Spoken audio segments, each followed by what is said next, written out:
Welcome to our lovely future humans and to episode 3 of our Embodied Self-Leadership Mindset and Journal series.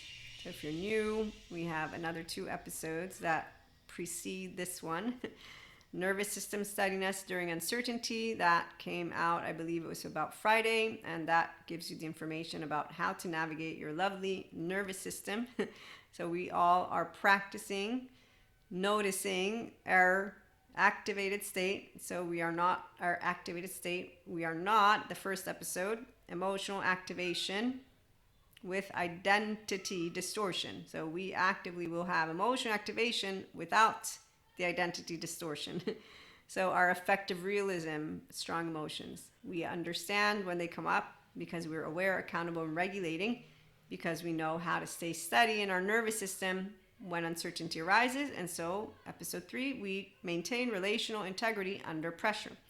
And that's because we can stay ourselves even when we're activated, thanks to knowing how to spot very strong emotions, and that means our nervous system's state, the sympathetic energy. And you move to your ventral energy. And so the foundation, the skeleton, is our nervous system. Okay, so I start with, we move into our ventral energy because that's where integration of the brain is at. And so my default mode network is downregulated. I don't lose my identity, I don't lose myself, and I don't lose my belonging. I am capable of doing that which is called by Dr. Daniel Siegel, differentiating and linking. And so here's where I'm grounded, connected, and present. In the now, so in my prefrontal, I will be aware of being in the presence of other. Now, let me use a lovely definition for relational integrity, just in case you are curious from the perspective of psychology. It refers to the consistency, authenticity, and alignment between a person's values and their behaviors within relationships. When we look at under pressure, what I'm trying to say here is, let's say I get a person who is interacting with me in a way that has my temperament get into sorts. So temperament, I'm going to use a couple of definitions. One of them from Wikipedia, broadly defined in psychology as the biologically based inborn foundation of personality that dictates how an individual naturally experiences and reacts to the world. Unlike personality, which is continually shaped by life experiences, relationships, and socialization, temperament is present at birth, genetically influenced, and remains relatively stable throughout a person's life. And so they give another additional data point. It's described as the how of the behavior, so how someone reacts rather than what or why. Okay, so we learn how to, I almost reacted, and then I reminded myself I can pause, which is why our new journal prompts and the one-day mindset practice support those of you who are aware. I'm not my activated state. I'm not emotional reactivity. I actively am much more than that. I'm a person who's able to breathe, and then I'm able to journal, and then I'm also able to take a conversation to the next level, because while Terry Real makes men and women into functional adults, he's amazing, a relational therapist, I'm talking to those of you who are functional inner child adults. That's my wording. Because we have an inner child that is very much a part of our day-to-day, and as functional adults, we know how to use our prefrontal cortex, so our past doesn't live through us in a way of us projecting it. We live in the present, and when our past comes up, we are like, oh look, I got thoughts. Oh wait, the emotions came up first. Oh wait, what is it? Is this from a previous relationship? Is this from my childhood? That's how easy it is to spot. So you're not doing child work or shadow work or adolescent work, other words that I've seen, what I call the 3D4D collective do. You're doing I'm myself in any circumstance, because emotions are not contagious. It's the nervous system that matters, and I don't actually co-regulate to another person's dysregulated state. I will spot it because I will spot my own nervous system, and then I will differentiate regulate myself to my ventral energy state, and continue interacting. They won't know anything. You will just have heard the explanation of something that has taken place in my life a number of times. And that's both from the personal perspective as well as the spiritual, with astral travel, oversoul, twin flames, you name it, a bunch of stuff, okay, coming into we're one big ball of energy, remember, for the spiritual mystics. It's one cloth, but let me leave that aside for now. Okay, so when you are mui and you understand that it's the entire species of yours, and if you're spiritual, that even beyond it, it's fine. You're not under pressure. So when I'm activated, if I get afraid or I get angry or I get sad, I'm not going to be reacting with those emotions. I'm going to be processing them because I'm able to sit in a safe body. In fact, psychological, again, definition, where is it? Here's the continuation. When I'm reading to relational integrity, the foundation of emotional safety. It requires individuals to remain connected to themselves and then to other as they're interacting with the other, even if you're experiencing difficult or heated emotions. So this is something that we enjoy doing. It's not hard work. The ones who feel that it's hard work, I'm going to say that they can use some more therapy, or if they're just seeking to validate their charges, then they're going to end up hanging out with the 3D 4D collective, like flat earthers. They're going to hang out with the group of teenagers, Peter Pan, Lost Boys. Those are all masculines. They're not empowered divine masculines. There's no empowered divine feminine either. Again, bringing in my lovely mystic community language, because those who tune in regularly are part of it. And that's for YouTube and the listeners who I always am thinking of, because I know my lovely regular listeners on all the podcast platforms are consistent listeners. So, okay, back to 1, 2, 3 so that we can wrap it up. With relational integrity, under pressure, what this means is I notice that I'm activated. I choose to move myself into ventral energy. I know my me, I know the we, and I know the mui. And as a functional inner child adult, I allow myself to bring forth a conversation. And that's only if, as the lovely Buddhist psychologists point out, I know that it can be a conversation and that I can contribute to add to the moment, and that's harmony. Or, as Terry Real would point out, it's very important for couples, because if I don't tell you how I'm feeling, and if we don't meet each other, which is why he says there's conditions, I say there's not, but I understand what he means, and I'll explain in a minute, I'm going to be unfulfilled, which is going to lead me to feel alone. And you know how when people say we're in the same room, but it's like I'm not with a person? Yes, that's how easy it is for people to say, I will know when something is off inside of me. My emotions are signals. They just don't come with stories about another human being and or a situation, because I'm a grown human being who knows how to notice myself. And that's the part of why effective realism, we all have strong emotions, but it's also why those strong emotions aren't truths, they're not facts. We have personality patterns, we have temperament, I have desires, values, things I want, and that's in my relationship. So of course I'm going to look to be fulfilled in my relationship. So Terry Real says, biosphere, you want to take care of it because that's your home. That's your safety, but that's where it's like when they say to water a plant. It's actively two people with different personal behaviors, perspectives, interests, So we're both 3-year-olds. Both 3-year-olds need to be invested in each other's interests. And you don't pout about it. Because if you're pouting about it, here's where our adaptive child part comes into the mix. Those who are protecting core wounds, but they're also protecting their maladaptive patterns of behavior, or I could call it grandiosity, or I could call it shame. I could call it a lot of things. But point is, their ego making a fuss about something. You really don't want to share life with another person. Okay, so for me, the romantic kind of relationship doesn't matter if it's polyamory, monoamory. If you're a securely attached person, you're going to know how to say, I'm unfulfilled, and there's a void that is already present because there's certain parts of who I am, personality patterns. Where is the collection of values of how emotions, thought, and behavior happen across states and stages of life. Temperament. It is an inborn propensity of the nervous system that includes features like sensitivity and intensity, novelty and tone. They are part of who you are. So you know yourself, which is why you have integrity. You don't change yourself, you mature yourself, which is why we don't need a resilience program, but instead we use the mindset practices, the journal prompts, and then some people do use mentorship, the one-to-one coaching, whatever words you use, but it's because you have goals and objectives and you're actually fulfilling them because you're motivated to play with your own mind and your own body, because your own heart is open to the point of knowing how it works to have somebody who's on your side, a team member, who also, by the way, is a person who knows what they're talking about. So when someone cares about emotional intelligence, self-leadership, they care about being a spiritual, growing human being. When you care about any of these words that I right now, I'm holding back all the funny stories that I would usually interject with to try and keep this brief.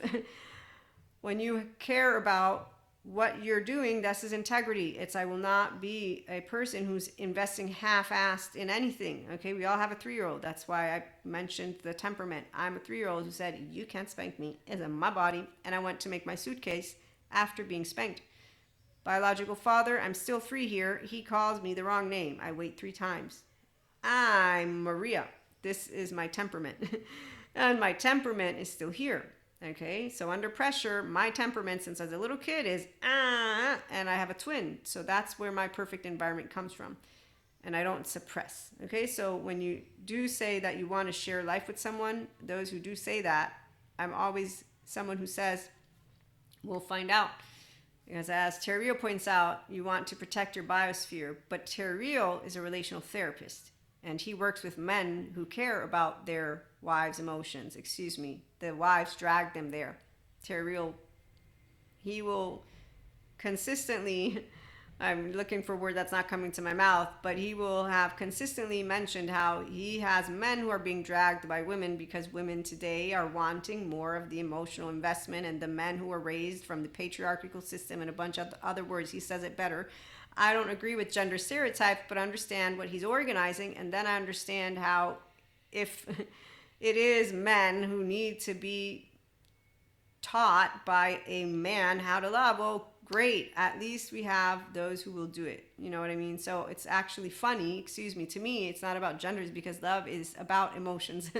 The fact that you would not invest into emotions makes me laugh, but that's because I'm like, what did you think a relationship was? Like, you can't have one if you're just using your mouth to talk shit. Like, that's not, I need your heart here. Where's your heart? But the heart's the body. So anyways, this is where I'm going to pause myself. But my way of thinking of things is it's always easy. Relationships can't be hard because you love each other. And it's called, we both have flaws and imperfections, but we want to travel together. And to have each other soar and fly means that I'm invested in your interests like you are, and nobody's pouting about it. And if pouting comes about, well, what's the pouting about? Because the pouting, if it's a selfish pouting, well, okay, ego, you need to choose. You want to share with another 3-year-old life or not? It's not that hard. And I say the 3-year-old because it's a capriciousness for healthy people, okay? The healthy people means they have mental ownership, so they own their mind. Emotional ownership, they own the body, they own their nervous system. It's easy to maintain integrity under pressure or not because there's no physical threat around you. So you'll be self-aware, accountable, and regulate. And that's how easy it is to consistently grow, maintain that which is self-respect, respect for others, and then understand that anyone who's pouting and is going to make a big deal about it, well, we have emotionally immature people. They validate their charges. They validate their suffering. The 3D40 collective come together. They want you to pat them on the back, and then they don't bring in any of differences because they really just want you to be the way they want you to be, or they'll just accept that you're not going to be that which they want you to be, which are a different type of 3-year-olds. But the points that I'm going to conclude with is you will know that you are a secure connection and they're a secure connection, because being able to reiterate healthy boundaries for whole 3-year-olds, functional child adults, is not a condition. It's I can tell you how I feel every time feelings come up. And I don't have a story with the feelings, meaning I'm not going to cast stones at you and call you names and I'm not going to be a bitch about it. I'm not going to, expect and assume, and I'm not going to do a lot of things, but in the practice is easy when it comes to an entire room. It's way easier than when it comes to the intimate relationships. Because it's easy for me to be in a room full of people that I don't know and maintain my nervous system sovereignty while I'm in a room with strangers that I could care less of their subjective opinion of me. When you have confidence in yourself, you're not looking to your herd to do this, because you have that which is called actual confidence. So you're not basing self-worth on your peers. You understand that good behavior, bad behavior, all these words that those who are immature don't seem to understand how to embody them. That's why I call them Peter Pan and Lost Boys. It's easy to know what integrity means. I will stand in my ventral energy. I allow myself to respectfully be in an environment of people. If anyone gets rude with me at all, I'm not going to be making it, look how I stood up for myself. So there's a bunch of people, sometimes I see them doing, here, let's praise these behaviors. And I understand that they need to use examples, but the examples aren't satisfactory to those of us who I can spot when I'm watching somebody who's in their defense mode versus someone who's teaching how to be a person that will show the younger generation and the future generations we're made of compassion. We're made of forgiveness. We're made of mental mastery because we're made of emotion intelligence, because that's how easy it is for me to let you in on fun fact. God, Akash, source, any wisdom, any of those who are true experts, any human being who is going to offer value, they're going to have relational integrity under pressure. And they're not only going to have compassion and love for all, they will also not think of these individuals as demons. They won't dehumanize. They won't be using words like evil, Knievel, medieval. They will be able to remind themselves of what humans are all made of, the same heart we are. So if you come from ignorance, I will be able to obviously notice that. I don't need to teach an ignorant person how to be smart, because if they don't have what it takes, no, because if they don't have the right environment. So with knowledge does not come great power or great responsibility. With knowledge comes, I have knowledge, and some people don't want to hear it. So the powers thing, that word in and of itself for me, isn't about the word. It's, you're going to show me if you're powerful by educating, empowering, and giving people all of their opportunity to become their best version. And when we see the ones who are self-loathing, gut-wrenched, torn apart, grandiose, and who don't care about the 3-year-olds of the entire globe, we're going to know what we got. And none of us are going to be like, I'm so afraid of those human beings, because their survivor mode is exactly what is obvious. And then what is also going to be obvious is that the majority are not survivor mode. We have groups of intelligent people and groups of people who don't know yet how to be intelligent because they were not gifted the safe environment. So they are used to the suffering, the stories. They're used to being in a world full of survivor mode. And then they're used to that, which is the masses who talk about good and evil and minimize a conversation into black and white thinking, and they polarize, and those narratives only work on the people who are ignorant and suffering life. Because people who are not ignorant, they're like, okay, all the voices out there, they're equally annoying when they're just playing to crowd. We know what we need, air, water, food, and we know how the globe works, and we know how experts work. And so with relational integrity under pressure, the intelligent ones move forth with the present and the future. And as they continue to do so, it's in all fields, all professions, and in all homes. So they are able to handle and to share respect even when being treated in ways that are unnecessary. So our 3-year-olds know how to play the game of life with love, respect, humility, and that's from both mystic, spiritual, and mindful. And that's our enlightenment soul age group, and that's restorative embodiment. Self-aware, accountable, regulating. So embodied self-leaders, welcome aboard. Check out PayHip, check out Substack. And remember, if you want the other episodes, will help you to get the information on emotional activation without identity distortion, nervous system steadiness during uncertainty. And if you do need extra support, let's say you have couple stuff, Terra Real is awesome. Personal growth stuff with the mindful therapist. So let's say you need still more help with that nervous system. Dr. Daniel Siegel is amazing. And then for the resilience program, I forget the name, but you can always reach out to Substack. Hey, can you tell me where that program was at? For me, I do that which comes after. So you are practiced in good resilience. You enjoy being able to use that which is a nervous system that loves to think and loves to feel. And that's the exact space of where it's really not hard to know all you need is love, boom, boom, boom, and healthy fear. But basically that we get to leave that legacy behind for other humans to know exactly what we're made of. And it's not a story. It's an embodied brain explanation, even though I can fuck it up. I try my best to bring to you what we're made of, because that's where I see so many just getting lost. They pretend, and then they don't know how to grow more loving and more kind. And so they're not motivated by ventral energy. They're motivated by their survival energy, and then they create groupies. And so fear-based leadership just create more of that, which is divisiveness and hatred. And they're really unimpressive is what I'm going to say. But I understand needed a home that they could feel they belong to and make it sound like they're special. So, it is what it is. So have a good one.